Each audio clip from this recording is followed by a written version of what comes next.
Hello दोस्त, welcome to my channel Jaidev classes. आप लोग को जान ही रहे हैं कि हम संस्कृत ग्रामर पढ़ाना स्टार्ट कर दिए हैं, तो उसमें 2 वीडियो अपलोड कर दिए हैं और पढ़ाते जा रहे हैं। लगभग आप लोग को 1 महीना के अंदर पूरा संस्कृत खत्म कर देंगे। उसके साथ आप लोग को बुक से जो क्वेश्चन आता है, बुक में जो कहानी से क्वेश्चन आता है, उसका भी हम VVI क्वेश्चन जो बताने जा रहे हैं। तो आप लोग 20 मिनट एकदम दिल थाम को देखना है, ठीक है ना। 20 मिनट तुम लोग को देखना है। 20 मिनट में जितना भी आप लोग को संस्कृत में कहानी है, सब का जितना भी VVI ऑब्जेक्टिव है, समझा कर अच्छी तरह से बताकर आप लोग को ख़त्म कर देंगे। और 20 मिनट अगर आप लोग अच्छा पढ़ लिए तो उससे 10 क्वेश्चन आना फिक्स है, 10 ऑब्जेक्टिव आना फिक्स है, ठीक है ना। सिर्फ VVI देखेंगे, हम क्रीम देखेंगे, क्रीम जो एकदम आएगा तो आएगा और समझा के बताएंगे। तो चलो करते हैं स्टार्ट। उससे पहले बताना चाहते हैं जो अभी तक इस चैनल पर नया आया है, अभी तक सब्सक्राइब नहीं किया, और सब्सक्राइब कर लो। और बता देना चाहते हैं कि मेरा दो ठो और चैनल है। एक ठो मेरा है जगदेव ब्लॉग कॉमेडी वाला, थोड़ा पढ़ाई के साथ मनोरंजन भी हो जाए, तो कॉमेडी वाला चैनल है Jagdev blog, JAGDEV Jagdev blog. इसको भी तुम लोग सब्सक्राइब कर लो, सर्च मार के मेरा फोटो देख कर, ठीक है ना। और एक तो मेरा चैनल है जो जनरल कंपटीशन का है, जो जैसे बिहार पुलिस, दरोगा उरोगा, BPSC SSC बैंकिंग, या तुम लोग को तैयारी करना है रेलवे ग्रुप D NTPC, तो उसके लिए है GK GS मस्ती। क्या है? GK GS मस्ती, जिसमें हम खुद पढ़ाते हैं, ठीक है ना। तो इसको भी तुम सब्सक्राइब कर सकता है। GK GS मस्ती लिखना है, आ जाएगा, मेरा फोटो देख के सब्सक्राइब कर लेना। चलो करते हैं स्टार्ट। तुम लोग लास्ट बना लेना, काफ़ी मज़ा आ जाएगा, ठीक है ना। संस्कृत यानी तुम लोग देखो, इस चैनल पर इतना तुम लोग को बता रहे हैं, इतना अच्छा पढ़ा रहे हैं हम सब सब्जेक्ट, ठीक है। 11 का ही पढ़ाना से स्टार्ट करिए, 9 का ही पढ़ाना स्टार्ट कर दिया, और 10 का तो सब सब्जेक्ट पढ़ा रहा है, ठीक है ना। इस तरह तो कोई यूट्यूब पर हमको लगता है चैनल भी नहीं है जो सब सब्जेक्ट पढ़ाता हो, ठीक है। फिर भी तुम लोग को मार्क्स 16 सब्सक्राइबर है, तुम लोग क्या कर रहा हो? अरे शेयर वेयर करो, लाइक करो, सब्सक्राइब करो, शेयर वेयर करो, करवाओ, ठीक है ना। चलो स्टार्ट करते हैं, पहला क्वेश्चन देखते हैं। पटना का इतिहास कितना पुराना है? तो पटना को पहले हम जानते हैं, पटना का जो प्राचीन नाम है पाटलिपुत्र है, और इसका इतिहास जो है वो चंद्रगुप्त मौर्य के टाइम से ही है, ठीक है ना। यानी 2500 वर्ष पुराना इसका इतिहास है। पूछेगा तो बोलना है 2500 वर्ष। पूछेगा पटना का प्राचीन नाम क्या है, तो बोलना है पाटलिपुत्र, ठीक है ना। अगला, पाटलिपुत्र किस प्रांत की राजधानी है? तो सिंपल बात है, बिहार की राजधानी है। बिहार की राजधानी क्या है? पटना। और पटना का प्राचीन नाम क्या था? पाटलिपुत्र। तो पाटलिपुत्र जो है वो बिहार की राजधानी हो जाएगा। नेक्स्ट क्वेश्चन देखते हैं क्या है। तो नेक्स्ट क्वेश्चन मेरा है कि कूटनीतम, देखो सब पूछा गया क्वेश्चन है, देख लो, ऐसा नहीं कि हम जो पास करवा रहे हैं। 2020 के वार्षिक एग्जाम में, 2000 ए मतलब होता है वार्षिक एग्जाम, यानी ए मतलब एनुअल एग्जाम, यानी वार्षिक एग्जाम। तो 2020 में, 19 में, 18 में, 20 में, 18 में, 20 में, 18 में पूछा गया है, तो इसलिए करवा रहा है। फालतू तुम उन्हें समझ लेना। अगला जो क्वेश्चन है देखो, ये है, बोल रहा है क्या, बोल रहा है कूटनीतम काव्य के कवि कौन है? कूटनीतम काव्य के कवि कौन है? तो कूटनीतम काव्य के जो कवि है वो है दामोदर गुप्त। कौन है? दामोदर गुप्त, दामोदर गुप्त, दामोदर गुप्त, ठीक है ना। तो कूटनीतम पूछेगा तो बोलेगा ना, क्या? दामोदर गुप्त। अब मुद्रा अच्छे पूछेगा तो बोलना है विशाख दत्त। क्या पूछना है? विशाख दत्त। चलो अभी आगे आगे आएगा, तुम लोग देखना। चलो नेक्स्ट क्वेश्चन जो मेरा है वो है, किसके काल में, क्या है, किसके काल में पाटलिपुत्र का रक्षा व्यवस्था उत्कृष्ट है? यानी किसके काल में जो है, किस कौन राजा के समय में पाटलिपुत्र का जो रक्षा व्यवस्था था वो एकदम सबसे मजबूत था, अच्छा था? तो चंद्रगुप्त मौर्य। आप लोग जानते हैं कि चंद्रगुप्त मौर्य का गुरु कौन था? चाणक्य था। चंद्रगुप्त मौर्य का सीरियल भी आता है तो देखते होंगे। तो चंद्रगुप्त मौर्य है। चंद्रगुप्त मौर्य के समय पाटलिपुत्र का रक्षा व्यवस्था एवं काफ़ी उत्कृष्ट था, सबसे मजबूत था। अगला, सिख के 10वां गुरु कौन है? तो हम जानते हैं कि सिख का जो 10वां गुरु है वो कौन है? तो वो है, सिख का 10वां गुरु गुरु गोविंद सिंह। कौन है? गुरु गोविंद सिंह है जो सिख का 10वां गुरु है। गुरु गोविंद सिंह के बारे में क्यों पूछा है? क्योंकि सिख का जो 10वां गुरु है गुरु गोविंद सिंह, इसका जन्म पटना के पाटलिपुत्र साहब में हुआ था, इसलिए इसके बारे में पूछता है। तो हो जाएगा इसका गुरु गोविंद सिंह। और लेकिन गुरु नानक देव जो है, ये है सिख धर्म का संस्थापक है, यानी प्रथम गुरु है। 10वां गुरु कौन है? गुरु नानक देव, ठीक है ना। और गुरु नानक देव का पिता का नाम था गुरु तेग बहादुर, जो 9वां गुरु था। आगे बढ़ जाते हैं, नेक्स्ट क्वेश्चन देखते हैं क्या है मेरा। तो नेक्स्ट क्वेश्चन देखेंगे तो नेक्स्ट क्वेश्चन वो है क्वेश्चन नंबर 6। क्वेश्चन नंबर 6 क्या बोल रहा है? पाटलिपुत्र वैभवम, यानी किताब, ये जो कहानी हम पढ़ रहे हैं इसका नाम है पाटलिपुत्र वैभवम। तो पाटलिपुत्र वैभवम पाठ में किस शहर का वर्णन किया गया? सिंपल है, पाटलिपुत्र है, पाटलिपुत्र का वर्णन करेगा। पाटलिपुत्र का अभी का नाम क्या है? तो पटना है, यानी पटना का वर्णन किया गया है। अगला, काल चक्र। काल चक्र बोले तो समय के चक्र, यानी समय के बीतने के कारण। तो काल चक्र के कारण कितने वर्ष तक मध्यकाल में पटना की स्थिति जर्जर रही? तो मध्यकाल यानी एक ठो प्राचीन काल होता है, एक ठो मध्यकाल होगा, एक ठो आधुनिक काल होगा। तो मध्यकाल हो गया बीच वाला। तो कितना समय तक जब पटना की स्थिति बड़ी खराब रहा था? तो इसका C नंबर ऑप्शन होगा, 200 वर्ष तक, यानी जब तक शेरशाह सूरी नहीं आया था तब तक जो है पटना की स्थिति एकदम काफ़ी जर्जर रहा था। अगला है, यूनान के राजदूत कौन था? तो यूनान के राजदूत जो था वो मेगास्थनीज था। काफ़ी इंपॉर्टेंट क्वेश्चन। यूनान के राजदूत मेगास्थनीज था, जो चंद्रगुप्त मौर्य के दरबार में आया था। चंद्रगुप्त मौर्य के दरबार में आया था, और मेगास्थनीज जो पुस्तक लिखा था उसका नाम था इंडिका। क्या था? इंडिका था। और मेगास्थनीज चंद्रगुप्त मौर्य के दरबार में आया था, याद रखना, ठीक है। अगला क्वेश्चन देखते हैं, हैन सांग, ये सब चीनी यात्री था। फायान भी चीनी यात्री, सिंह भी चीनी यात्री, और ये मेरा मेगास्थनीज जो था यूनानी यात्री था। नेक्स्ट क्वेश्चन देखते हैं। नेक्स्ट क्वेश्चन, क्वेश्चन नंबर 9 देखते हैं क्या है। तो क्वेश्चन नंबर 9 आप लोग देखेगा तो देखो, क्वेश्चन नंबर 9 बोल रहा है कि सरस्वती का कुल गिरा कौन सा शहर महानगर को माना जाता है। सरस्वती का वास यानी पढ़ा लिखा का केंद्र, यानी पढ़ाई लिखाई का केंद्र कौन सा शहर था। तो सरस्वती का वास जो है वो नालंदा अथी यहाँ पाटलिपुत्र को माना जाता था। महानगर पूछा है, नालंदा महानगर न है तो पाटलिपुत्र का है, क्योंकि पाटलिपुत्र क्या है था, पाटलिपुत्र राजधानी था, उसी के अंदर सब नालंदा वालंदा जितना भी पूरा बिहार तो उसी के अंदर आता था। तो महानगर कौन था, पाटलिपुत्र था। यानी यहाँ सरस्वती का वास होता था, यहाँ पर तरह तरह का विद्वान आते थे, चाहे वो चीन से आए चाहे यूनान से आए, ठीक है ना।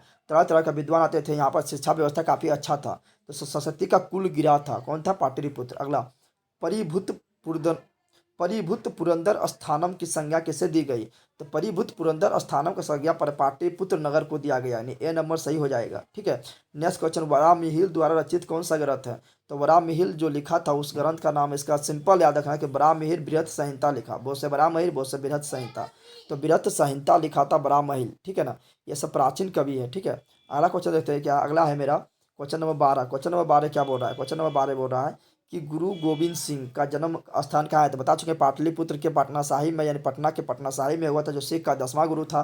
तो यह गुरु गोविंद सिंह का जन्म हुआ पाटलिपुत्र में। अगला क्वेश्चन है, काव्य मीमांसा के रचनाकार कौन है। तो काव्य मीमांसा का रचनाकार जो है वो राजशेखर है। कौन है, राजशेखर है। मेगास्थनी जो है वो इंडिका लिखा था, जो चंद्रगुप्त मौर्य के समय आया था। और विशाख दत्त जो है मुद्रा राक्षस लिखा था। और दामोदर गुप्त जो है अभी बताए थे कूटनीतम लिखा था। और राजशेखर जो है कौन लिखा था, काव्य मीमांसा लिखा था। नेक्स्ट क्वेश्चन देखते हैं। सब इंपॉर्टेंट क्वेश्चन है, जितना पूछा गया वही हम बता रहे हैं, ठीक है ना। अगला है, बुद्ध के समय पटना का नाम क्या था। तो बुद्ध के समय जो पटना का नाम था वो पाटलीग्राम था। क्या था, पाटलीग्राम। महात्मा बुद्ध के समय जो पटना का नाम था या पाटलीग्राम था। और बौद्ध धर्म के संस्थापक महात्मा बुद्ध को माना जाता है। अगला, पाटलिपुत्र पाटल पुष्पों की पुतलिका रचना के आधार पर पटना का कौन सा नाम है, यानी एक किताब का नाम है। इस रचना के आधार पर पटना का क्या नाम था। तो सिंपल बात देखो, इसको यार, इसका जो नाम था वो था पाटलिपुत्र। पाटल पुष्पों की पुत्रिका में जो नाम था वो क्या था, पाटलिपुत्र था। मेगास्थनी पटना किसके समय में आया था। तो बताया था मेगास्थनी जो यूनानी राजदूत है, यूनान के राजदूत था, ये आया था चंद्रगुप्त मौर्य के समय पटना आया था। और चंद्रगुप्त मौर्य के समय जो था पटना का रक्षा व्यवस्था काफ़ी उत्कृष्ट था। तो इसका जो है चंद्रगुप्त मौर्य का समय, यानी सी नंबर सही हो जाएगा। नेक्स्ट क्वेश्चन है 17 नंबर क्वेश्चन।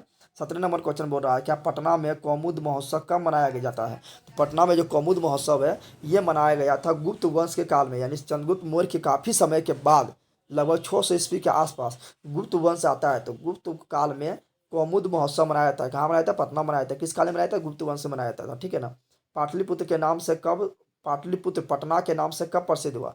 तो पाटलिपुत्र जो है पटना के नाम से प्रसिद्ध हुआ मध्यकाल में, ठीक है ना। प्राचीन काल में इसका नाम था पाटलिपुत्र, ठीक है। लेकिन मध्यकाल में जो है पटना जो नाम रखा पाटलिपुत्र का वो लिखा था शेरशाह सूरी रखा था, जिसने ग्रांड ट्रंक रोड यानी जीटी रोड बनवाया था। तो मध्यकाल इसका आंसर हो जाएगा। नेक्स्ट क्वेश्चन मेरा क्या है, नेक्स्ट क्वेश्चन है मेरा देखो कि राजशेखर की कौन सी रचना है। तो राजशेखर की रचना है वो बता चुके, काव्य मीमांसा। कौन है, काव्य मीमांसा है। मुद्रा राक्षस जो है विशाख दत्त ने लिखा था। कूटनीतम जो है ये लिखा था कौन थे, कूटनीतम लिखा था कौन, जल्दी बता दो। तो कूटनीतम लिखा था, तो कूटनीतम लिखा था दामोदर गुप्त। कौन लिखा था, कूटनीतम हो जाएगा दामोदर गुप्त, ठीक है ना। अगला क्वेश्चन मेरा है कि कौमुद महोत्सव किस ऋतु में मनाया जाता है। तो सिंपल बात है, कौमुद महोत्सव शरद ऋतु यानी ठंडा के काल में मनाया जाता है कौमुद महोत्सव, ठीक है ना। और कौमुद महोत्सव मनाना शुरू हुआ था गुप्त काल से। पटना नगर निगम के पालिका देवी कौन है। तो पटना नगर निगम का जो पालिका देवी था पटन देवी था। पटन देवी के नाम पर ही पटना नाम पड़ा था, तो पटन देवी हो जाएगा। नेक्स्ट क्वेश्चन देख लेते हैं इंपॉर्टेंट क्या है। तो अगला इंपॉर्टेंट क्वेश्चन है, अब समाप्त हो गया चैप्टर नंबर 1 से। गांधी सेतु पुल कहाँ अवस्थित है। सिंपल बात है, गांधी सेतु पुल ये पुल जो है ये भारत का सबसे लंबा नदी पुल है, ठीक है ना। सड़क पुल है जो कहाँ है, पाटलिपुत्र में है, ठीक है। चलो अब देखते हैं इंपॉर्टेंट क्वेश्चन मेरा क्या है। तो अब पहुँच जाते हैं आलस कथा में। काफ़ी इंपॉर्टेंट क्वेश्चन ये सब है, इससे हम क्वेश्चन आना फिक्स से 10 आ जाएगा जो अभी पढ़ रहा है, ठीक है ना। अब आलस कथा में देखो सबसे पूछा गया क्वेश्चन है, ऐसा नहीं कि हम जो बस करवा रहे हैं। आलस कथा की रचयिता कौन है। तो आलस कथा जो है इसका रचयिता जो है विद्यापति है। कौन है, याद रखना, विद्यापति है, विद्यापति। नीतिकार यानी जो कथाकार है जो लिखा था आलस कथा, नीतिकार आलस को क्या मानते थे, आलस जो सबसे बड़ा शत्रु है। इससे तुम लोग भी जो सो जाता है पढ़ता लिखता है ना, ध्यान दो, पढ़ने लिखने पर ध्यान दो, ठीक है ना। पढ़ लिया तो रिविजन करो, ठीक है। तो पढ़ने लिखने पर ध्यान दो क्योंकि आलस सबसे बड़ा शत्रु है, ठीक है। नेक्स्ट क्वेश्चन मेरा क्या है, क्वेश्चन नंबर 3। क्वेश्चन नंबर 3 बोल रहा है सबसे बड़ा शत्रु कौन है। सबसे बड़ा शत्रु कौन है, सबसे बड़ा शत्रु जो है आलस है। कौन है, नीतिकार जो है विद्यापति जो है सबसे बड़ा शत्रु आलस को मानता है। वास्तविक आलस्यों की संख्या कितनी थी, यानी इसमें क्या होता था पता था, इसमें जो यहाँ के राजा जो था ठीक है ना। मिथिला का राजा था, वो क्या करता था, आलस जो लोग था, जो पूरा तरह आलस है, उसको मतलब फ्री में भोजन करवाता था, क्योंकि जानता था कि पगला कुछ कर नहीं पाएगा, ऐसे आलस की तरह पड़ल रहेगा, इसको नहीं बना देगा तो भूखले मर जाएगा, लेकिन इतना आलस है कि तो उसको फ्री में भोजन देता था, ठीक है ना, उसको रहने की व्यवस्था देता था। तो ये सब देख के क्या किया था, ये सब देख कर जो अगल बगल के जो आदमी था वो भी सोचा था, अरे ये सब इसको तो फ्री में खाने खाने मिल जाता है, तो हम लोग भी आलस का ढोंग करते हैं और हम लोग भी आलस बन जाते हैं, और क्या करेंगे, हम लोग को फ्री में भोजन मिलेगा, ऐसे बैठा बैठा भोजन मिलेगा। तो आलस जो मेनका था वो 4 गो था, कितना था, तो 4 याद रखना। और जो दिखावटी आलस करेगा वो क्या करेगा, एक समय आएगा देगा भवन में आग लगा देगा। जो दिखावटी आलस कर रहा था वो सब दौड़ दौड़ के भाग जाएगा। जो 4 गो जो आलस है ना, महा आलस है, ये नहीं भागेगा, चाहे जल न जाए, इतना आलस है कि नहीं भागेगा, पकड़ा जाएगा, ठीक है ना। तो बृहस्पति कैसा था, तो बृहस्पति जो था वो दानशील था, जो मिथिला का था वो दानशील था, ठीक है ना। बनावटी आलस दिखाकर कौन ग्रहण भोजन ग्रहण करता था, तो बनावटी आलस दिखाकर जो मूर्ख लोग, चाहे जो धूर्त धूर्त लोग, ठीक है ना, बदमाश लोग, वो भोजन ग्रहण करता था। नेक्स्ट क्वेश्चन मेरा है 7 नंबर क्वेश्चन, बोल रहा है क्या, बनावटी आलस दिखाकर कौन भोजन ग्रहण करता था, तो धूर्त लोग हो गया। आलस कथा के अंतर्गत मिथिला में कौन मंत्री था, तो मिथिला में जो मंत्री था उसका नाम था बृहस्पति। काफी इंपोर्टेंट क्वेश्चन है, सब पूछा गया है। चार आलसियों को चारों आलसियों को जब भवन में आग लगा दिया गया तो कैसे बाहर निकाला था, तो उसको बाहर निकाला था कैसा, पकड़ के घसीट कर बाहर निकाले, निकल पकड़ तो जलिए जाएगा, इतना आलस रहना चाहिए, यानी सी नंबर सही हो जाएगा। अगला, घर में लगी आग को देखकर कौन लोग पलायमान हो गए, तो जो आलसी का बनावटी करके भोजन ग्रहण कर रहा था, यानी जो धूर्त लोग था, वो लोग क्या वजह से देखा आग लगाते, 1 2 3, डी नंबर सही हो जाएगा। नेक्स्ट क्वेश्चन मेरा है, नेक्स्ट क्वेश्चन मेरा क्या है कि स्थिति स्वकल मुराही के नो धावंती जानतवा, या युक्ति किस पाठ से संकलित किया गया है, तो देखो स्थिति स्वकाल मूल है, स्थिति खराब होने के बाद भी नो धावंती जानतवा, यानी नहीं भाग रहा था कौन, तो आलस लोग नहीं भाग रहा था, तो कौन कथा से लिया गया, तो आलस कथा से लिया गया, जिसको लिखा था विद्यापति। यहाँ का मंत्री कौन था, तो बृहस्पति था। अपनी भूख मिटाने के लिए कौन कुछ भी नहीं करता है, तो आलस लोग जो कुछ नहीं करता है, ऐसे मर जाएगा लेकिन कुछ नहीं करेगा। नेक्स्ट क्वेश्चन है, आलस कथा पाठ में किस ग्रंथ से संकलित है, तो आलस कथा जो पाठ लिया गया है, बड़ा ग्रंथ कुछ होगा, उसी से छोटा सा अंश उठा लिया गया है, तो किस ग्रंथ से लिया गया है, तो पुरुष परीक्षा का, यानी इसमें पुरुष का परीक्षा लिया गया है कि कौन आलस है कौन ना है, तो यानी बी नंबर सही हो जाएगा। नेक्स्ट क्वेश्चन देखते हैं क्या है, तो नेक्स्ट क्वेश्चन मेरा है कि बृहस्पति कौन था, तो बृहस्पति जो था वो क्या था, मिथिला का मंत्री था, दानशील था, ठीक है ना। आलस कथा में आग लगने पर कितने लोग नहीं भागे, तो 4 लोग, जो महाआलसी था, महालयल था। अगला, संसार में बच्चों का रक्षक कौन होता है, संसार में जो बच्चों का रक्षक होता है वो माता होता है, ठीक है ना। अगला क्वेश्चन हो जाएगा, सब पूछा गया है, ठीक है ना, ऐसे हमने बता रहा है। अगला जो इंपॉर्टेंट क्वेश्चन है वो है 17 नंबर, बोल रहा है कि आलसशाला में आग क्यों लगाई गई, तो परीक्षा लेने के लिए, यानी आलसियों की परीक्षा लेने के लिए, कितना लोग है जो आलस के रूप करके भोजन ग्रहण कर रहा था। आलस कथा पाठ में किस दोष का वर्णन किया गया था, आलस कथा पाठ में जो है आलस दोष का वर्णन किया गया है। अब पहुँचते हैं तीसरा नंबर चैप्टर में, ठीक है ना, जो थोड़ा जटिल है लेकिन उसको भी पढ़ना है। तो देखो अगला जो इंपॉर्टेंट क्वेश्चन है वो है संस्कृत साहित्य लेखिका है, थोड़ा इंपॉर्टेंट भले ही है लेकिन पढ़ना तो है ही, क्योंकि उससे भी बहुत सारा क्वेश्चन आता है। आ रहा है कि सर्व शुक्रा सरस्वती किसने कहा, तो सर्व शुक्रा सरस्वती किसने कहा पूछेगा तो बोलना डंडी, किसने कहा पूछेगा तो क्या बोलना है, डंडी ने।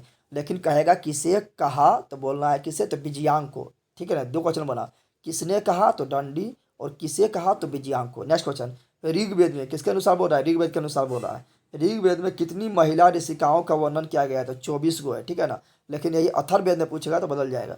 जनक के सभा में शरणार्थ कुशल कौन था, तो जनक के सभा में, राजा जनक के सभा में जो शरणार्थ जो कुशला था, यानी जो महिला था वो था गार्गी, कौन था, गार्गी था। शंकर चरितम की रचना कौन है, तो शंकर चरितम का जो रचना है वो पंडित छमा राव है, एक महान विद्वान था, ठीक है ना, पंडित छमा राव। अगला क्वेश्चन देखते हैं 5 नंबर, 5 नंबर क्वेश्चन क्या है, अर्थवेद में कितने मंत्र दर्शनवती ऋषिकाएं थे, तो हम बताए थे कि ऋग्वेद में पूछेगा तो 24 बोलना है, और अर्थवेद में पूछेगा तो 5 बोलना है। अगला, लौकिक संस्कृत साहित्य में 40 कवित्रियों को कितने पद स्फुट में उपलब्ध है, तो लौकिक संस्कृत साहित्य में 40 कवित्रियों को जो पद लिखा था, पद मतलब होता है कविता जो है, वो कितना है, तो 150 यानी 150 है, ठीक है ना। विजयांक का काल किस शतक में मनाया जाता है, विजयांक का जो समय है कब से कब तक था, तो विजयांक का काल जो है अष्टम में मनाया था, अष्टम शतक में, अष्टम शतक बोले तो 700 लेके 800 ईस्वी तक। अगला जो इंपॉर्टेंट क्वेश्चन है वो है क्वेश्चन नंबर 8, देखो क्वेश्चन नंबर 8 बोल रहा है क्या, क्वेश्चन नंबर 8 बोल रहा है कि आधुनिक काल के संस्कृत लेखिकाओं में कौन अति प्रसिद्ध था, यानी आधुनिक काल जो अभी के समय है उसमें कौन सबसे प्रसिद्ध था, तो उसमें सबसे प्रसिद्ध था वो पंडित छमा राव, यानी सी नंबर सही हो जाएगा।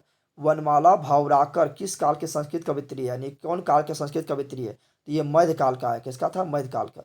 विजय भट्टारिका किसकी पत्नी, काफी इंपोर्टेंट क्वेश्चन है, तो विजय भट्टारिका जो है ये चंद्रादित्य की पत्नी थी, चंद्रादित्य की पत्नी थी, और ये विदुषी थी यानी विद्वान थी। अगला क्वेश्चन है, याज्ञवल्क्य ने अपनी पत्नी को किसका शिक्षा दी, तो याज्ञवल्क्य जो था अपना पत्नी को जो शिक्षा दिया था आत्म तत्व का, यानी आत्मा के बारे में बताया था, यानी आत्मज्ञान का शिक्षा दिया था।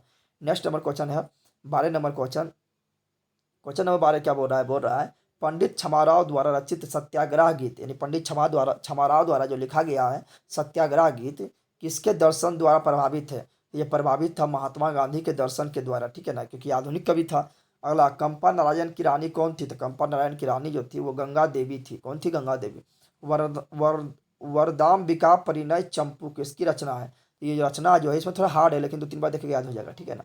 तिरुमलांबा, क्या है? तिरुमलांबा हो जाएगा। नेक्स्ट क्वेश्चन, अगला इंपॉर्टेंट क्वेश्चन है कि लौकिक संस्कृत साहित्य जो पूछा गया खाली वही बता रहा है और काफ़ी इंपॉर्टेंट है। लौकिक संस्कृत साहित्य में प्रायः कितने कवित्री के पद मिलता है? तो लौकिक संस्कृत साहित्य में जो है चतुवारांशित यानी 14, ठीक है ना, कवित्री का पद मिलता है।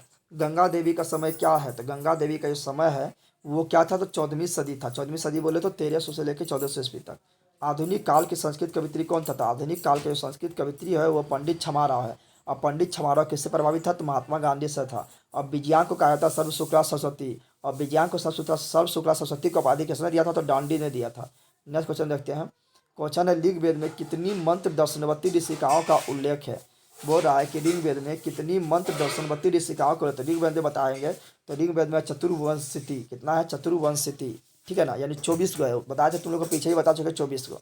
याज्ञवल्क्य की पत्नी कौन है? तो बता चुके कि याज्ञवल्क्य की जो पत्नी है वो है मैत्रेयी। कौन है? मैत्रेयी है। और याज्ञवल्क्य जो है अपनी पत्नी को किसका शिक्षा दिया था? तो आत्म तत्व का शिक्षा दिया था। महाभारत में किस लेखिका का उल्लेख मिलता है? ये काफ़ी इंपॉर्टेंट है। तो महाभारत में लेखिका सुलभा का उल्लेख मिलता है। किसका मिलता है? लेखिका सुलभा का उल्लेख मिलता है। नेक्स्ट नंबर क्वेश्चन है मेरा, अब लास्ट हो जाएगा। 21 नंबर क्वेश्चन जो इंपॉर्टेंट है, याज्ञवल्क्य ने आत्म तत्व की शिक्षा किससे दिया था? अपना पत्री यानी मैत्रेयी को दिया था। और सुलभा को महाभारत में उल्लेख मिलता है। वर्तमान काल के संस्कृत लेखिका कौन है? यानी अभी का समय का संस्कृत लेखिका कौन है? तो वह है मिथिलेश कुमारी मिश्रा। लेखक पूछेगा तो बोलना छमाराव पंडित, और लेखिका पूछेगा तो बोलना मिथिलेश कुमार मिश्र। आगे क्वेश्चन देखते हैं। संस्कृत साहित्य लेखिका में सर्व शुक्ला सरस्वती किससे कहा गया? तो बता चुके विजयांक को। विजयांक को कहा गया और किसने कहा? तो कहा था डांडी ने। अगला क्वेश्चन देखते हैं, अब समाप्त हो जाएगा, ठीक है ना, 2 क्वेश्चन और है, उसके बाद पहुंचेंगे अगला चैप्टर में। आधुनिक संस्कृत लेखिकाओं में कौन प्रसिद्ध है? आधुनिक समय में कौन प्रसिद्ध है? बता चुके हैं कि आधुनिक कवि यहाँ लेखिकाओं में कौन प्रसिद्ध है? तो छमाराव भी आधुनिक का है और मिथिलेश कुमार मिश्र भी आधुनिक का है, लेकिन पंडित छमाराव काफ़ी फेमस है, ठीक है ना। अगला, लौकिक संस्कृत साहित्य में 40 कवित्री में प्रथम कल्प कौन थी? बताए थे लौकिक संस्कृत साहित्य में 40 कवित्री है, उसमें जो प्रथम कल्प था वो था विजयांक, जिसे सर्व शुक्ला सरस्वती कहा गया, और इसे डांडी ने सर्व शुक्ला सरस्वती कहा था। अगला क्वेश्चन देखते हैं। अगला जो क्वेश्चन है वो क्वेश्चन है मेरा कि गोदान किस संस्कार का मुख्य कार्य है? तो गोदान जो है ना ये केशांत संस्कार का, किसका? केशांत। तो पूछा गोदान तो बोला केशांत संस्कार का। संस्कार कितना होता है? तो हम लोग को जो हिंदू धर्म में संस्कार है वो 16 संस्कार है, ठीक है ना। जन्म के पहले भी कुछ संस्कार होता है, फिर जन्म के बाद भी कुछ संस्कार होता है, फिर शादी में कुछ संस्कार होता है, फिर मरने के समय कुछ संस्कार होता है, ठीक है ना। अगला, साहित्य ग्रंथ में केशांत, तो केशांत किससे है? तो गोदान से है, तो इसमें आंसर हो जाएगा गोदान, ठीक है ना। अगला क्वेश्चन देखते हैं। अगला क्वेश्चन जो मेरा है वो देखो क्वेश्चन नंबर 3। क्वेश्चन नंबर 3 क्या बोल रहा है? बोल रहा संस्कार कितने हैं? तो बता चुके संस्कार जो है वो 16 है। काफ़ी इंपॉर्टेंट है। संस्कार कितना है? तो 16 है, ठीक है ना। शेषव संस्कार कितने हैं? तो शेषव संस्कार जो है 6 गो है, यानी जो जन्म के बाद जो संस्कार होता है 6 गो है, ठीक है ना। चरित्र का निर्माण किससे होता है? चरित्र का निर्माण संस्कार से होता है। जो हम लोग का संस्कार है, संस्कार का ही देने कि आदमी अच्छा होता है खराब होता है, संस्कार का देने, तो संस्कार से हो जाएगा। 16 संस्कार है। अंत्योष्टि संस्कार कब होता है? अंत्योष्टि नहीं बोलता क्या? अंत्योष्टि संस्कार हो रहा है यानी मरने के बाद होता है, ठीक है ना। यानी अंत्येष्टि संस्कार होगा मरने के बाद, ठीक है। तो यानी मरने के बाद जो 13 दिन जो चलता है, जो क्रिया काम चलता है, उसी को बोलते हैं अंत्येष्टि संस्कार, जो अंतिम संस्कार है, ठीक है ना। पानी ग्रहण किस संस्कार में होता है? तो पानी ग्रहण जो होता है ये होता है विवाह संस्कार में। विवाह जब तुम्हारा होगा तो पानी ग्रहण होगा, ठीक है ना, विवाह संस्कार में। अगला 8 नंबर है, शेषवा अवस्था के संस्कार कितने हैं? तो इसका है 60। अभी तुरंत बताए थे, ऊपर ही बताए थे। शेषवा अवस्था में जन्म पूर्व संस्कार जो है कितना है? 6 है। अगला, जन्म पूर्व संस्कार कितने हैं? तो इसका हो जाएगा शेषवा मतलब होता है जन्म के बाद, और जन्म पूर्व संस्कार कितने हैं? तो इसका बना 13 यानी 13, ठीक है ना। संस्कार को कितने भागों में बांटा गया? तो संस्कार को जो है 5 भागों में बांटा गया, यानी 16 संस्कार को 5 भागों में बांटा गया। जन्म पूर्व संस्कार, जन्म के बाद संस्कार, विवाह संस्कार, उसका गृहस्थ जीवन संस्कार, उसके बाद फिर होता है मरने के बाद संस्कार, यानी 5 भाग में बांटा गया है। मनुष्य तो गृहस्थ जीवन में कब प्रवेश करता है? तो मनुष्य जो है गृहस्थ जीवन में प्रवेश करता है। सिंपल बात है, विवाह तुम करेगा तो गृहस्थ जीवन में प्रवेश करेगा, नहीं गिरहनी का। अब तुम गिरहनी में हाथ बटाना पड़ेगा, ठीक है ना, कमा उमा लाना पड़ेगा। यानी विवाह संस्कार के बाद, यानी कहाँ पर? विवाह संस्कार के बाद लिखा, यानी विवाह संस्कार के साथ ही, यानी डी नंबर हो जाएगा, ठीक है। अगला क्वेश्चन मेरा है क्वेश्चन नंबर 12। क्वेश्चन नंबर 12 क्या बोल रहा है? क्वेश्चन नंबर 12 बोल रहा है कि जीवन के सभी मुख्य अवसरों पर किसका आशीर्वाद उपेक्षित है। तो जीवन के सभी मुख्य अवसर, चाहे कुछ भी हो, चाहे जन्म के बाद हो या शादी हो या विवाह हो, सब हर समय जो है किसका आशीर्वाद जरूरी है, तो वरिष्ठों का। वरिष्ठ बोले तो बड़ा जनों का, जो बड़ा हमसे है, ठीक है ना। तो इसका आ जाएगा वरिष्ठों। वरिष्ठों मतलब बड़ा लोग का, ठीक है ना। भारतीय जीवन में किस काल का संस्कार का महत्व चला आ रहा है। तो भारतीय जीवन में संस्कार का जो महत्व है, यही तो भारत का जो संस्कृति है काफ़ी सबसे अलग है, विश्वगुरु माना जाता है। तो ये प्राचीन काल से ही संस्कृति का महत्व चला आ रहा है, ठीक है ना। अगला संस्कार का महत्व चला आ रहा है। प्राचीन काल में शिष्य को क्या कहते थे, प्राचीन काल में शिष्य को जो है ब्रह्मचारी कहा जाता था, ठीक है ना। ब्रह्मचारी और टीचर को गुरु कहा जाता था। तो बस तो जो प्राचीन काल में जो स्टूडेंट होता था उसे ब्रह्मचारी कहा जाता था। नहीं, जब तक वो स्टूडेंट है तब तक शादी नहीं करेगा, शादी नहीं करेगा तो इन्हें ब्रह्मचारी जीवन को व्यतीत कर रहा है, ठीक है ना। नेक्स्ट क्वेश्चन देखते हैं क्या है। तो नेक्स्ट क्वेश्चन है मेरा क्वेश्चन नंबर 15, देखते हैं क्या है। तो क्वेश्चन नंबर 15 देखो क्या है। 15 नंबर है, विवाह संस्कार के अंतर्गत क्या आता है। तो विवाह संस्कार में हम क्या करते हैं, सिंदूर दान करते हैं, कन्यादान करते हैं, वाग दान होता है, लेकिन गोदान ना होता है। गोदान तो होता है मतलब बाद में होता है, ठीक है ना। तो गोदान ना होता है। तो वाग दान, कन्यादान, सिंदूर दान, ये सब क्या आता है, विवाह के अंतर्गत आता है। तो विवाह संस्कार हो जाएगा। नेक्स्ट क्वेश्चन है मेरा क्या, क्वेश्चन नंबर 16। क्वेश्चन नंबर 16 बोल रहा है कि अंतिम संस्कार का नाम क्या है। तो अंतिम संस्कार का जो नाम है वो है सर्मावर्तनम, क्या है, या इसी को बोलते हैं अंत्योष्टि सर का संस्कार, ठीक है ना। अगला मेरा है कन्यादान किस संस्कार में होता है। सिंपल होता है, कन्यादान कौन संस्कार में होगा, तो विवाह संस्कार में होगा। इसका हो जाएगा विवाह संस्कार, डी नंबर सही हो जाएगा। सब पूछा हुआ क्वेश्चन है। अगला प्राचीन संस्कृति की पहचान किससे होती है। तो प्राचीन संस्कृति की जो पहचान होता है उस संस्कार से होता है। हम लोग के संस्कार से पहचान होता है। प्राचीन संस्कृति के जो 16 है जिसे 5 भाग में बांटा गया है। अगला क्वेश्चन देखते हैं हम। क्वेश्चन नंबर अब लास्ट हो जाएगा संस्कार वाला, ठीक है ना। 8 चैप्टर है, बताएंगे खत्म हो जाएगा। सप्तपदी किस क्रिया संस्कार में संपन्न की जाती है। सप्तपदी जो है ये विवाह में होता है, याद रखना। सिवनोनयन किस प्रकार का संस्कार है। तो ये मेरा जन्म पूर्व संस्कार है। पूछेगा सिवनोनयन कैसा संस्कार है, तो जन्म से पहले होने वाला संस्कार को सिवनोनयन संस्कार कहते हैं। अब पहुँचते हैं काफ़ी इंपॉर्टेंट चैप्टर करमवीर कथा। करमवीर कथा में एक गरीब बस्ती का एक व्यक्ति होता है जो काफ़ी गरीब होता है, ठीक है, लेकिन वो जो है बीए के परीक्षा में, ग्रेजुएशन के परीक्षा में टॉपर आता है, फिर आगे जाके बहुत बड़ा पद प्राप्त करता है, नौकरी प्राप्त करता है, ठीक है ना। चलो उसको देखते हैं, लिपिक का पद प्राप्त करता है। तो चलो देखो क्या है, करमवीर कौन था। तो उसका नाम होता है करमवीर, ठीक है ना, जो भिखन टोला में रहता है। इसको एक टीचर आता है, पढ़ाता है। तो देखो करमवीर कौन था। तो करमवीर जो था वो करमवीर कौन था। तो करमवीर जो था वो राम परवेश नाम का लड़का था, ठीक है, जिसको करमवीर कहा गया, ठीक है ना। क्रम के प्रति वीर। भिखन टोला गांव कहाँ है। तो भिखन टोला गांव जो है ये कहाँ है, बिहार में है। बिहार के बारे में हम लोग जान देंगे तो काफ़ी इंपॉर्टेंट हो गया, बिहार में था। लक्ष्मी किसका वर्णन करती है। तो लक्ष्मी किसका वर्णन करता है, मूर्ख का, नहीं रे पगला, लोभी का नहीं। किसका करेगा, तो उद्योगी पुरुष। उद्योगी मतलब क्या होता है, उद्योगी मतलब परिश्रमी पुरुष, यानी जो परिश्रम करेगा उसके पास लक्ष्मी आएगा, यानी उसको धन दौलत होगा, ठीक है ना। दलित ग्रामवासी पुरुष की कथा कौन है। तो दलित ग्रामवासी पुरुष की कथाकार जो है ये इसी करमवीर कथा से लिया गया। तो इसका ए नंबर हो जाएगा, ठीक है। अगला क्वेश्चन देखते हैं, क्वेश्चन नंबर 5। क्वेश्चन नंबर 5 क्या बोल रहा है, बोल रहा है कि करमवीर कौन सा पद प्राप्त किया, यानी पढ़ लिख कर जो है कौन सा पद प्राप्त किया। तो वो जो है काफ़ी उच्च पद प्राप्त किया था, यानी महत्तम पद प्राप्त किया था, ठीक है ना, बड़ा पद प्राप्त किया था। दलित ने हिंदू समाज को तिरस्कार कर क्या किया। तो दलित जो है हिंदू समाज को तिरस्कार करके किया था क्या, तो धर्मांतरण किया, नहीं धर्म के मतलब धर्म को चेंज किया था, ठीक है, क्योंकि हिंदू समाज में दलितों को जो है बहुत सारा मतलब उस पर मतलब लगाम लगाया गया था हिंदू, और दलितों को जो है काफ़ी नीचा नज़र से देखा जाता था। इसलिए दलित लोग क्या कहते हैं, धर्मांतरण किया, धर्म का अदला बदली कर लिया। अगला क्वेश्चन है, नवीन दृष्टि संपन्न शिक्षक कहाँ पहुँचे। तो नवीन दृष्टि संपन्न शिक्षक जो है वो भिखन टोला पहुँचे थे, और किसको पढ़ाए थे, करमवीर यानी राम परवेश राय को पढ़ाए थे, और उसको एक बड़ा अधिकारी बना दिया था।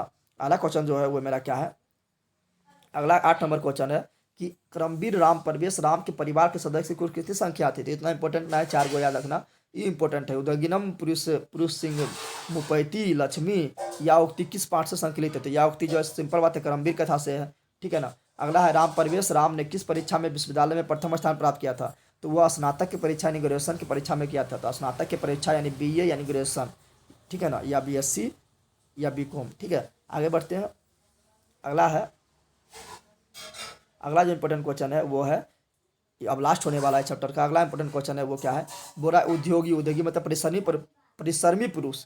तो परिश्रमी पुरुष के पास कौन आता है, तो लक्ष्मी आ जाता है, सिंपल बात है, ठीक है ना। तो लक्ष्मी आ जाएगा, धन दौलत आ जाएगा। स्नातक परीक्षा में राम परवेश ने विद्यालय में कौन सा स्थान प्राप्त किया था, सिंपल बात है, वो प्रथम स्थान प्राप्त किया था, विद्यालय में टॉपर हुआ था। किसके अर्थाभाव में भी राम परवेश ने महाविद्यालय में प्रवेश किया था। तो काफ़ी गरीब था, यानी पिता और उसका पिता जब बचपन में ही डेट कर गया था, तो पिता के अर्थाभाव में भी टॉपर प्राप्त किया था। करमवीर कथा समाज से किस वर्ग का कथा है। तो ये दलित वर्ग की कथा है, ठीक है ना। तो सी नंबर सही हो जाएगा। भिखन टोला कौन आए थे। तो भिखन टोला जो है शिक्षक देखने आए थे। तो याद रखना, शिक्षक देखने आया था। जिसके कारण क्या हुआ, राम प्रवेश राय को काफ़ी पढ़ाया लिखाया था। नेक्स्ट क्वेश्चन आप पहुँचते हैं जो काफ़ी इंपॉर्टेंट चैप्टर है, काफ़ी क्वेश्चन इससे पूछा जाता है। स्वामी दयानंद सरस्वती। स्वामी दयानंद सरस्वती जो है ये आर्य समाज के संस्थापक है। ये आर्य समाज का संस्थापन 1875 ईस्वी में किया था। कहाँ पर किया था, तो ग्राम टंकक में किया था, ठीक है ना। और स्वामी दयानंद सरस्वती जो है इसने नारा दिया था, वेदों की ओर लौटो, वेदों की ओर लौटो नारा दिया था। और इसका बचपन का जो नाम है मूल संकल्प था, ठीक है ना। ये समाज सुधारक था। चलो अब देखते हैं अब क्या स्वामी दयानंद कौन थे, तो स्वामी दयानंद सरस्वती जो थे वो समाज सुधारक थे। कौन थे, तो समाज सुधारक थे। कौन थे, समाज सुधारक। गुजरात प्रदेश स्थित टंकरा ग्राम किसका जन्म स्थल, तो बताया था कि स्वामी दयानंद सरस्वती का जन्म जो हुआ था वो गुजरात प्रदेश के टंकरा ग्राम में हुआ था, ठीक है ना। तो यहाँ जगह स्वामी दयानंद सरस्वती। स्वामी दयानंद सरस्वती जी का मूल नाम क्या था, बता चुके हैं, मूल शंकर। क्या था, मूल शंकर था। अगला क्वेश्चन है, इसका पिता जो था, माता था, बहन था, ये सब जो है शिव भगवान का भक्त था, ठीक है ना, इसलिए उसको मूल शंकर नाम रख दिया था।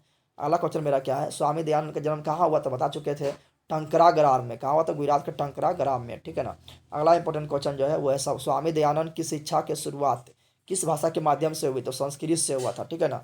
इसलिए बोला था वेदों की ओर लौटो, वेद के साथ संस्कृत में। आर्य समाज के संस्थापक कौन है, तो स्वामी दयानंद सरस्वती है जो समाज सुधारक थे। और स्वामी दयानंद सरस्वती आर्य समाज की स्थापना 1875 ईस्वी में मुंबई यानी महाराष्ट्र में किया था। स्वामी दयानंद सरस्वती का निधन कब हो गया, तो इसका निधन हो गया था 1883 ईस्वी में हो गया था। आर्य शब्द का अर्थ क्या होता था, आर्य शब्द का अर्थ होता है श्रेष्ठ यानी सबसे अच्छा। नेक्स्ट क्वेश्चन जो है, स्वामी दयानंद सरस्वती का जन्म कब हुआ था, स्वामी दयानंद सरस्वती का जन्म जो हुआ था 1824 में हुआ था। मृत्यु 1883 ईस्वी में हुआ था। और जन्म जो हुआ था वो गुजरात के टंकरा ग्राम में हुआ था। स्वामी दयानंद ने किस नगर में आर्य समाज की स्थापना किया, तो बताए थे कि स्वामी दयानंद सरस्वती ने 1875 ईस्वी में मुंबई में आर्य समाज की स्थापना किया था, ठीक है। तो नेक्स्ट क्वेश्चन देखते हैं क्या है। नेक्स्ट है, स्वामी दयानंद के माता पिता किसका उपासक था, तो बताते थे शिव का भक्त था यानी शिव भगवान का उपासक था। अगला, आर्य समाज की स्थापना कब हुई थी, तो आर्य समाज की स्थापना स्वामी दयानंद सरस्वती ने मुंबई में किया था 1875 ईस्वी में। अगला क्वेश्चन है, इससे खत्म हो गया। अब आता है व्याघ्र पथिक कथा, यानी व्याघ्र, बाघ और पथिक यानी रास्ता में जाने वाला एक ब्राह्मण होता है, उसके बीच जो कथा हुआ था उसके बारे में बताया गया है। इस कहानी में बताया गया है कि एक बाघ होता है, ठीक है ना। बाघ के पास सोना के कंगन होता है, लेकिन बाघ बूढ़ा हो जाने के कारण वो शिकार नहीं कर पाता, दौड़ धूप के शिकार नहीं कर पाता है। तो एक पथिक के रास्ता से जाते रहता है। तो बाघ क्या करता है, इस पथिक को खाने के लिए ये बाघ बोलता है क्या पथिक को कि मतलब तुमको हम सोना के कंगन दान देना चाहते हैं, ठीक है ना। बूढ़ा हो गया है, जवानी में बहुत पाप किए थे, तो इसके लिए हम आपको एक सोना के कंगन दान देना चाहते हैं। तो पथिक क्या होता है, उसके उसके लालच में आ जाता है। और पथिक जब उसके पास जाता है तो पथिक को बोलता है, एक तालाब में बोलता है स्नान करके आने के लिए। जब स्नान करके आता है तो तालाब में फंस जाता है पथिक, और उसको बाघ जो है फिर मार के खा जाता है। यानी इससे बताया गया है कि लालच नहीं करना चाहिए, ठीक है ना। चलो देखते हैं क्या है, तो क्या बोल रहा है, देखिए यहाँ पर बोल रहा है क्या, व्याघ्र पथिक कथा किस ग्रंथ से लिया गया है, काफी इंपॉर्टेंट है। व्याघ्र पथिक कथा जो है ये हितोपदेश से लिया गया है। और हितोपदेश जो लिखा गया है नारायण पंडित के द्वारा, काफी इंपॉर्टेंट है। और हितोपदेश के पूछेगा जर्मन भाषा परिवार किसने किया, तो किया था मैक्स मूरल जो जर्मन का था, ठीक है, जिसने लिखा था भारत से हम क्या सीखें। व्याघ्र पथिक पाठ में किसके दुष्परिणाम का वर्णन किया गया है, तो इसमें किया गया लोभ का वर्णन, बता चुके हैं हम। ईदम स्वर्णम कंगम गृहत्याम, यानी यह सोने के कंगन लो, ये किसने कहा, तो बाघ ने कहा, बता चुके हैं। चलो नेक्स्ट क्वेश्चन देखते हैं। अगला है, बूढ़े बाघ के हाथ में क्या था, तो बता चुके हैं बूढ़े बाघ के हाथ में क्या था, सोना के कंगन था, यानी ए नंबर सही हो जाएगा। दरिद्रान भर्व कौंतये माँ निरुजस किस कीमो सधे पद किस पाठ से लिया गया है, यानी दरिद्राभम भी मतलब गरीबी के कारण तो ये सब लिया गया है, पाठ से लिया गया, व्याघ्र पथिक कथा से लिया गया है। अगला है, व्याघ्र पथिक कथा पाठ के रचयिता कौन है, तो बता चुके हैं कि नारायण पंडित है, याद रखना है।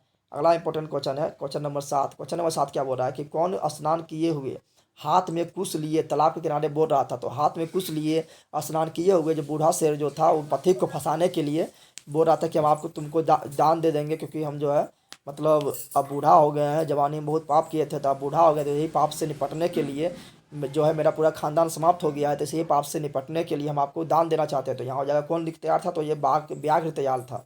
दुराचारी कौन था, तो दुराचारी यानी बदमाश कौन था, तो बाघ था, दुराचारी था, ठीक है। यानी हिंसक पशु पर कभी भी विश्वास नहीं करना चाहिए। दानशील कौन था, तो दानशील कौन था, तो दानशील इसमें जो दानशील का जो ढोंग कर रहा था वो बाघ कर रहा था, तो इसका आंसर हो जाएगा व्याघ्र। क्या हो जाएगा, व्याघ्र हो जाएगा। व्याघ्र पथिक कथा किस ग्रंथ से लिया गया है, तो व्याघ्र पथिक कथा जो है ये लिया गया है, बता चुके हैं हितोपदेश से, जिसने लिखा था नारायण पंडित ने। पथिक कहाँ फंस गया था, बता चुके हैं तालाब के कीचड़ में फंस गया था, तो यह जगह कीचड़ में, ठीक है ना। कौन लोभ से प्रभावित हुआ था, पथिक के लोभ से प्रभावित हुआ था। नेक्स्ट क्वेश्चन देखते हैं, लोभ मनुष्य को कहाँ ले जाता है, तो लोभ मनुष्य को जो है विनाश की ओर ले जाता है। विनाश हो गया पथिक का, बेचारा मर गया, खा गया बाघ उसको।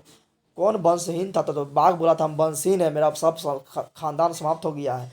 तो बाघ बोला था हितोपदेश का अर्थ क्या होता है? तो हितोपदेश का अर्थ होता है हित का उपदेश, यानी तुम्हारा हित में क्या है, तुम्हारे लिए अच्छा क्या है, उसका उपदेश। अगला जो क्वेश्चन है वो क्या है? अगला क्वेश्चन है 16 नंबर क्वेश्चन। व्याघ्र के हाथ में क्या क्या था? तो व्याघ्र के हाथ में सोना के कंगन था, ठीक है ना, स्वर्ण कंगन। अगला इंपॉर्टेंट क्वेश्चन है व्याघ्र कथा हितोपदेश के किस खंड से लिया गया है? तो ये लिया गया हितोपदेश के मित्र लाभ खंड से लिया गया है। पहला किस खंड से? मित्र लाभ खंड से, ठीक है ना। अगला विद्र व्याघ्र क्या देना चाहता था? तो सोना के कंगन यानी स्वर्ण कंगन देना चाहता था। पथिक किसके द्वारा मारा गया था? तो बूढ़ा बाघ के द्वारा मारा गया था लोभी के चक्कर में। अगला इंपॉर्टेंट क्वेश्चन है कुत्र तब कंगनम, कुत्र तब कंगनम। जब बाघ बोला था कि हम आपको सोना के कंगन दान देना चाहते हैं, तो पथिक बोला था कुत्र तब कंगनम, यानी कंगन कहाँ है दिखाओ। तो पथिक ने ये बोला था कंगन कहाँ है, ठीक है ना। किस जीव पर विश्वास नहीं करना चाहिए? तो हिंसक जीव पर विश्वास नहीं करना चाहिए। जो हिंसक है, मांसाहारी जीव है, जो खतरनाक है, उस पर विश्वास नहीं करना चाहिए। अगला क्वेश्चन देखते हैं विश्व शांति, जो इस चैप्टर का सबसे लास्ट है, 8वीं कहानी दिया हुआ है, जो सबसे लास्ट है, ठीक है। सो देखते हैं क्या है। अगला है कि ईर्ष्या और असहिष्णुता किसको उत्पन्न करता है? तो ईर्ष्या और असहिष्णुता जो है ये किसका उत्पन्न करेगा? तो ईर्ष्या किसी से करेगा, किसी से असहिष्णुता करेगा तो क्या उत्पन्न करेगा? तो इससे अशांति होता है, कभी शांति नहीं होता है। और शांति से क्या होता है? तो शांति से क्या होता है? विनाश होता है, ठीक है ना, यानी मानवता का विनाश होता है। नेक्स्ट क्वेश्चन क्या है? नेक्स्ट क्वेश्चन मेरा है बैर से बैर का समन क्या है? यानी लड़ाई से लड़ाई, गाली के बदले गाली, यानी बैर से बैर का क्या होता का समन क्या होता है? तो बैर से बैर का समन जो होता है असंभव होता है, यानी बैर से जो है, बैर से बैर को मतलब हल नहीं किया जा सकता है, ठीक है ना। यानी गलती से गलती को दूर नहीं किया जा सकता है। एक देश दूसरे देश का क्या दिखाकर जलता था? तो एक देश दूसरे देश को उत्कर्ष देख के जलता है, ठीक है ना। यानी एक देश विकास कर रहा है तो दूसरा देश उसका उन्नति को देख के, उसका उत्कर्ष को देख के जलता है। आदमी में भी इसी तरह होता है। अगला है दुख का विषय क्या है? तो दुख का जो विषय है, दुख का जो विषय है वो क्या है? तो बोल रहा है दुख का विषय क्या है? तो दुख का जो विषय है वो है सार्वभौमिक अशांति, यानी सबसे जो दुख के मेन कारण है वो क्या है? हर जगह अशांति फैला हुआ है। बेरन बैरस से क्या बोल रहा है? बोल रहा है क्या? बेरन बैरस, बेरन बैरस समनम असंभव, यानी बैर के बिना शांति असंभव, यानी बैर बैर के साथ, यानी बैर से शांति असंभव है। यानी बैर से यानी लड़ाई झगड़ा से शांति कभी हो सकता है? तो असंभव है। ये किस उक्ति से लिया गया है? तो ये जो उक्ति है, ये इसका ये जो कहना था, ये महात्मा बुद्ध का कहना था, यानी महात्मा बुद्ध का ये कहना था, जो महात्मा बुद्ध बौद्ध धर्म का संस्थापक है। अगला क्वेश्चन है, अगला है वस्तुतः इस संसार में क्या बोल रहा है? बोल रहा है क्या? वस्तुतः इस समय संसार किस सागर के मध्य स्थित दिख रहा है?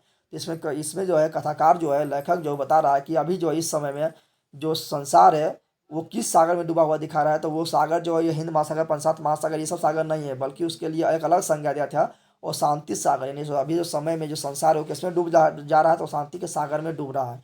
तो सी नंबर सही हो जाएगा, ठीक है। तो इस प्रकार 8ठों कहानी तुम्हारा समाप्त हुआ। जो वीवीआई क्वेश्चन था सब बता दिए 8ठों कहानी से, ठीक है।